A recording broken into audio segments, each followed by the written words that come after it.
大家好，这里是菜叶子。那么本期的话，给大家带来的又是一款这个 Mini ITX 的机箱。Mini ITX 这个size 的话，这2年是非常的流行，因为一个是学生党，一个是加上现在便携的需求，对计算机便携的需求还是蛮高的，所以其实市场上涌现出来了非常多的这个 Mini ITX 的机箱。包括最近我知道的有这个联力的 O11 mini 和这个 N200什么的，还有那个先马去噪呀，这些机箱都出来了。然后这个我们这个频道的话，后面几期都会着重于更新 Mini ITX 机箱的这个分析和产品的评测。然后记得关注我的频道，这样子就可以知道更多的这个 ITX 机箱的设计思路，以及他们的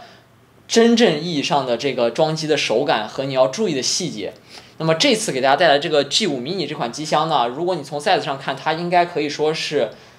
最小之一的 Mini ITX 的机箱了。我为什么这么说呢？因为如果你没有这个 size 上的概念的话，它其实就跟一个主板是差不多大的。如果是我手上这张这是美式标准的 lighter size， 也就是信纸的大小，它是如果加上顶上这2个蛏子的话，它是要比这个信纸稍微高一点，然后比这个信纸稍微短一点的，你可以看到。然后厚度方面的话，它基本上也可以说压缩到极限，非常薄，你应该从镜头中就能看出来。然后这款机箱虽然它实际对比和我这个频道之前评测过的那个银广的超频，也就是肖邦那款机箱是非常相似的，但是实际上他们的设计理念和真正意义上里面的这个结构，还有它的做工，还有它散热方式，其实都不是特别完全的一样。所以这一次真的要非常详细的介绍一下这款机箱。然后我们现在的话就按照惯例。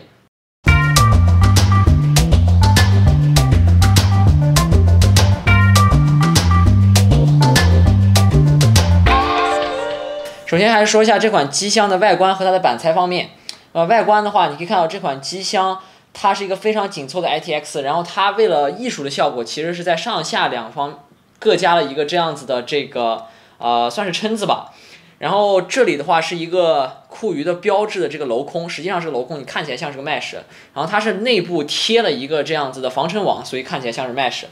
然后它的这个顶部、前面还有底部都是开了这个散热的孔，所以基本上都是有 mesh 的覆盖。所以这款机箱的散热，就整体机箱而言还是不错的，应该。而至于它的板材方面的话，它整个机箱是一个铝合金的材质。当然它其实官网并没有提及的是它的中框，我个人认为那个材质很明显是不锈钢而不是铝合金，但是它官网只说到了这是一个铝合金的机箱。然后它的这个最外面这一层铝合金的话是略厚一点，然后机箱的这个真实的这个腔体的话，也就是这个笼子的话，是用了略薄一点的这个铝合金的材质。不过对于结构强度来讲的话，是远超需要的，所以在材质上基本上是不用任何担心的。当然要值得注意到的一点就是它整体的空间布局和它的机箱的这个实际占用空间对比一个这个银广的肖邦机箱的话，实际上它真的没有小多少，就真的只是小了一点点，只能这么说，只是小了一小圈嘛，可能就是所有的这个3个维里面各小了不到半厘米吧，大概就是这样子的一个情况，就其实没小多少。再加上它这几个，你看到它的螺钉，它这个螺丝的话是这样子大头的螺丝，所以它其实就有点往外顶，你知道吧？然后其次就是这个上下这2个没有用的这个当然你说它一点用都没有吗？还是有点用的，因为它可以让这2个 mesh 在放下去的时候可以进分，可以相对的有一个进气的空间。但是就是加这2个东西之后呢，它对比一个银广的这个肖邦，其实真的没小多少，这就是重点，它真的没小多少。但是它多了一个什么呢？它多了一个外置电源，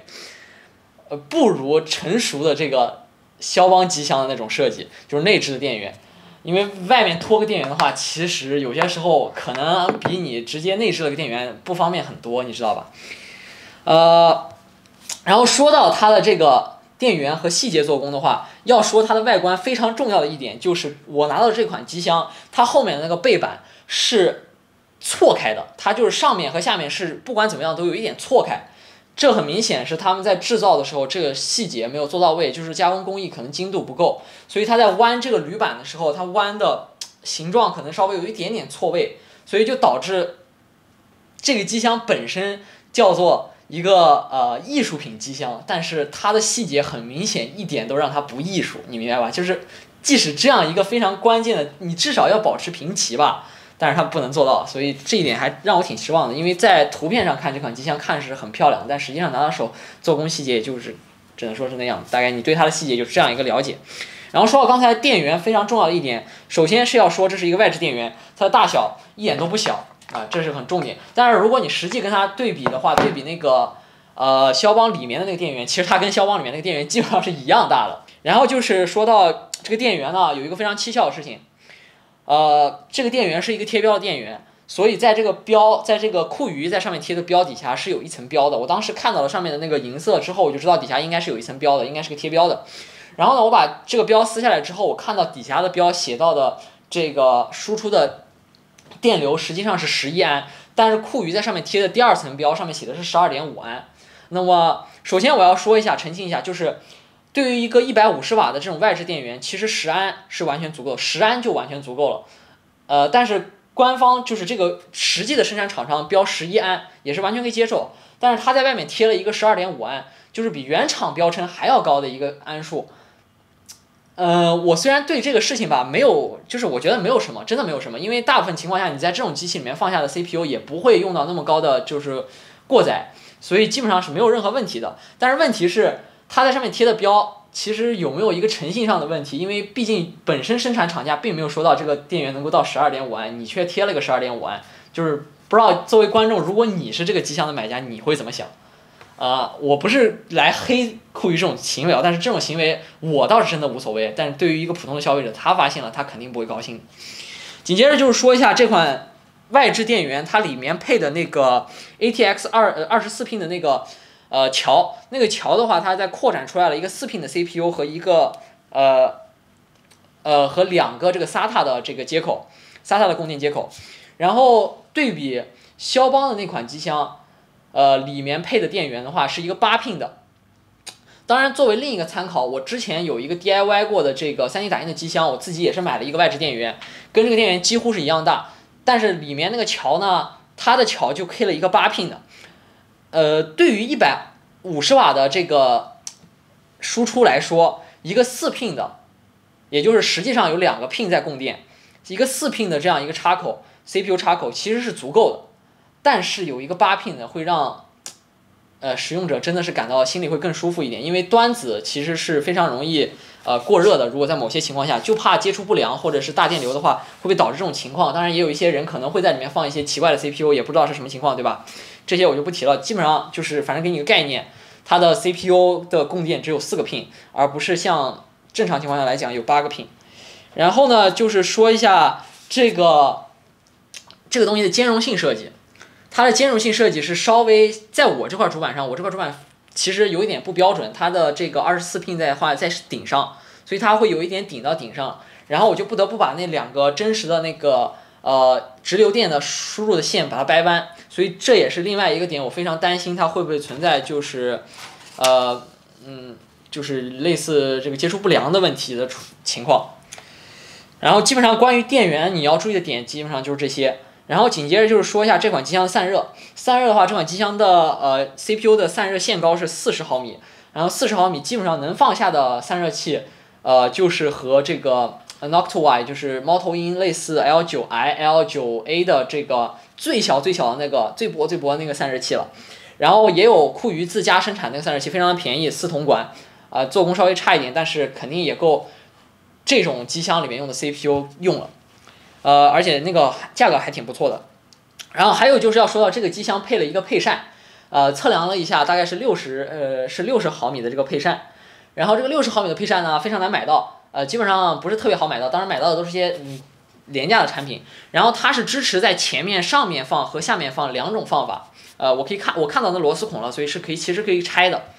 但是它没有给那个多余的另一组框架，所以你没有办法自己加额外的另一个风扇。当然，实际上这款机箱它本身因为四面都是 mesh， 其实真的已经不是很需要这个风扇了。当然，厂家给了，那我只能说给的好吧，只能这样说了。然后就是说一下这款机箱的这个硬盘，它的硬盘设计其实我真的非常喜欢。这款机箱的背后的那两个背挂的2.5寸硬盘位，我觉得是比我拿到的就是那个肖邦那款机箱的解决方案是好的很多的，我真的很喜欢那个这个解决方案。然后就是说一下这款机箱的前面板做工之糟糕我就不想说了，好吧。这个 两个 USB 位置实际上是错位的，它有一点点稍微靠一个方向，你知道吧？这很明显就是精度不够的问题，就是他们的 CNC 精度不够的问题。所以呢，虽然它我已经测试过，它虽然不影响你插 USB，没有真正阻挡，但是在美观方面真的是感觉太粗糙了。然后还有就是要说一下它的前面板的那几根插线，大部分这个ITX 的机箱其实都是用的一根插头，就是前面板那个插头是只有一根的。但是这款机箱它还是用了那种普通的就是分线，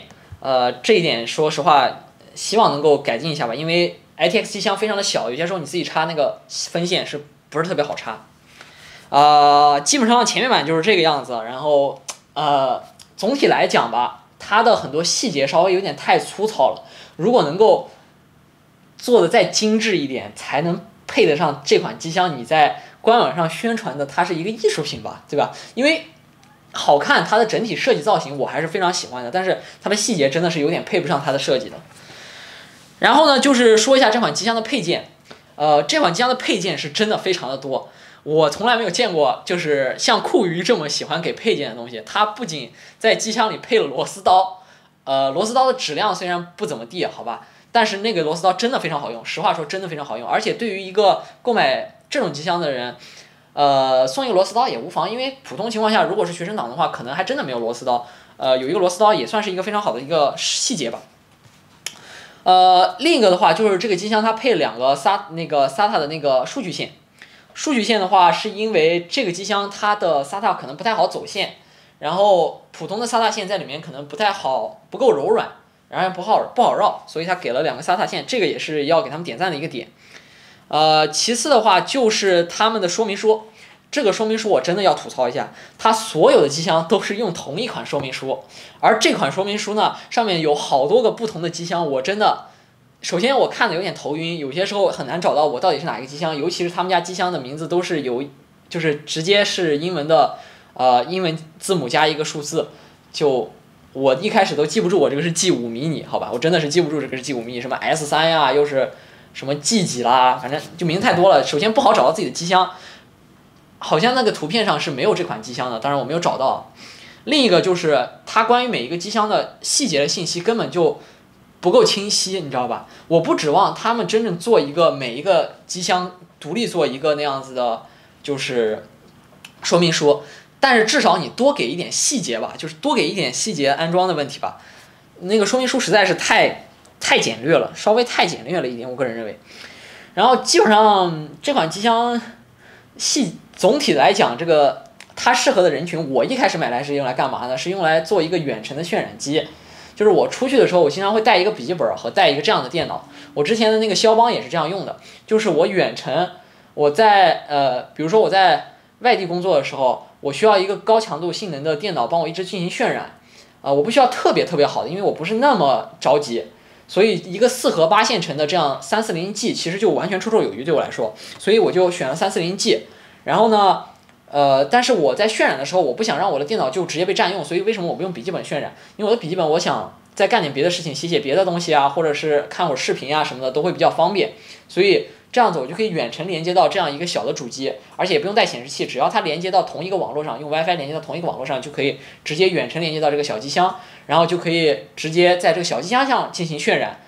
然后呢，我自己笔记本就可以干我其他的事情，所以这是拥有这样一个小机箱非常好的点。而且我也不是特别奢求性能，所以不需要独立显卡，所以这种机箱非常适合这种人，或者就是你一个超低成本预算的一个家用的小主机也非常适合，或者甚至是你把它作为一个那种电视机旁边的那种应该叫 HTPC 吧，应该是叫 HTPC 这样一个机顶盒一样的这个电脑来用，也是非常不错的一个选项，因为它的造型还是总体来讲还是不错的，但是细节真的要提升一下，还有呢，我想想，就是对于学生党，你如果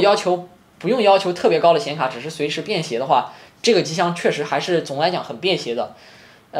但是有了这样一个外置电源吧，我说实话，对比肖邦就还是，哎呀，感觉就差那么一点，你知道吧？真的就是差那么一点，这外置电源太大了，真的太大了。其他的基本上这款机箱就是这样了。它的价格的话，我一开始也是说了，它裸箱是有一个独特的价格，它裸箱现在好像是打折是200块钱，然后原价好像是250。这款机箱250，你如果自己去买这些电源啊、桥的话，我估计也并不会比他家提供的这个价格便宜。他家的这个150瓦的电源是卖到350，和现在打折是350到400瓦多，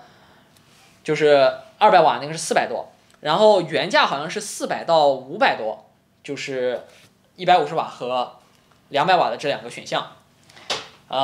就价格上，其实它对于一个肖邦其实真的是我觉得没有什么竞争力。说实话，除了它独特的造型以外，或者说它多送了一点配件以外，它的竞争力稍微实际上有点弱的，真的有点弱的。它并没有便宜太多，但是它提供的细节和稳定程度是不如肖邦那款机箱的。肖邦仅仅卖到550块钱，你就可以得到一个内置的电源和一个做工更加精细而且很稳定的一个机箱。那个机箱也是这样的侧透，就是这边有一个完整的侧透，比这个镂空其实还要大。因为这里的话，你可以看到它完完整整的挡住了我的这个风扇，所以会稍微有一点点影响散热。但是对于这种机箱，一般的硬件也不是太大的问题。当然，那款肖邦的话，这里就全是，直接拿来给你们看一下，它全是麦式，你看到了吧？所以它的散热会稍微略好一点。和在便携程度上，肖邦这款机箱的内置电源比这个便携，我个人认为是便携的多，因为你不用带很多东西嘛。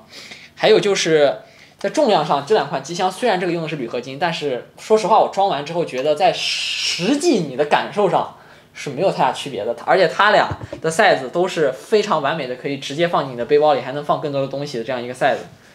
那么基本上这一期就是关于这款 MetaFish 的 G5 迷你机箱了。